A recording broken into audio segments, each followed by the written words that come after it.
Nú ætlum við að skoða hvernig við getum reiknað meðaltal úr bilskiptri tíðnitöflu. Það er nú mjög svipað því þegar við notum einfalda tíðnitöflu og ég er að setja hérna smá svona merkingu hérna fyrir ofan.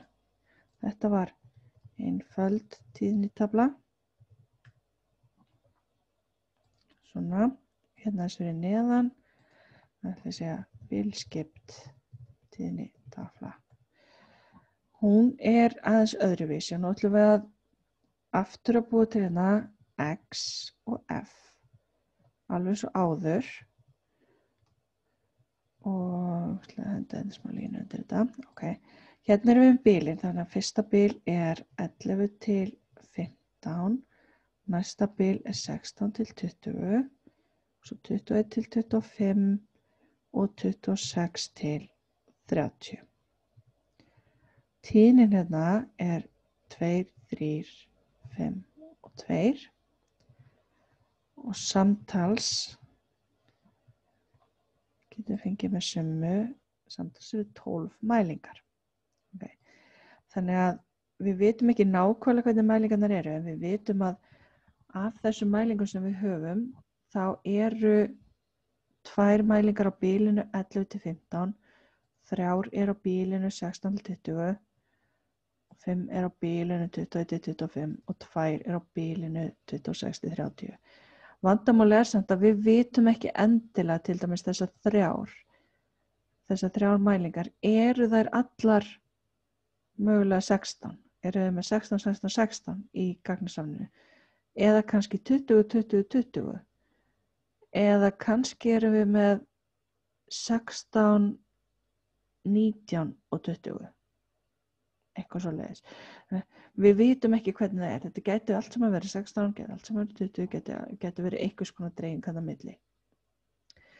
Þannig að það sem við gerum til þess að finna út úr þessu er að við búum okkur til töflu sem á að byggjast á sömu hugmyndum sem einföldu tíðnitöfluna. Við þurfum að búa okkur til x sinnum f-dálk. En vandamálið er að í einföldu tíðnitöflunni höfðum við x-ið, nákvæmt x-gildi.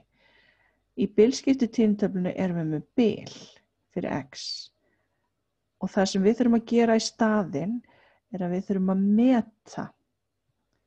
Við þurfum að búa okkur til einhverja tölu inn á hverju bili sem á að vera eins og staðgengill fyrir bilið.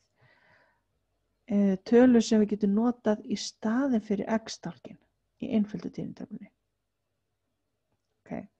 Það sem við getum gert til þess að reikna þetta er að búa okkur til dálk sem á að vera miðpunkturinn. Og einfaldasta leiðin er til að gera það er að láta Excel bara reikna þetta út. Við gætum líka svo sem reikna þetta í reiknivél í huganum með eitthvað. En það er eiginlega þægilegast að láta Excel reikna þetta bara út. Þannig að ég get búið til hérna smá hjálpadálka, neðri mörk og efri mörk.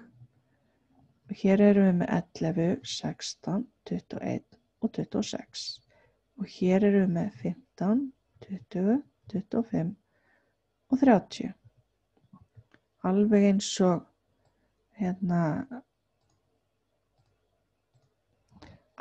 og við gerðum til dæmis þegar við vorum að nota countifs til þess að telja inn á bil. Þá þurftum við að hafa neðri mörk og efri mörk. Hér ætlum við að búa okkur til dálk sem á að heita miðpunktur. Skammstafur miðp. Miðpunkturinn er mitt á milli efri marka og neðri marka. Þannig að við getum gert hérna bara jafnt og sett hérna svega, neðri mörkin pluss efri mörkin, svíi lokast deilt með 2. Nú sýnir þetta aðeins betur. Svíi opnast. Þurfum að passa að hafa svigan af því að annars virkar þetta ekki alveg rétt. Svíi opnast, neðri mörkin, pluss, efri mörkin, svíi lokast og deilt með 2. Okay. Þetta getum við dregið svona niður með fyll. Okay. Miðpunkturinn, þessi hérna dálkur, er það sem við ætlum að nota í staðinn fyrir x-dálkinn hérna uppi. Þannig að nú búum við okkur til nýjan dálk sem heitir x sinnum f, alveg eins og hann gerði hérna í hinni töflunni. En í staðinn fyrir að smella x-ið hérna í A-dálkinum, þá ætlum við að smella miðpunktinn. Sinnum f-ið sem tíðnin og íta enter. Þannig að það eru 2 mælingar á bilinu 11-15. Við ætlum að gera ráð fyrir að báðar þessar mælingar séu 13 og þá summa þeirra 26.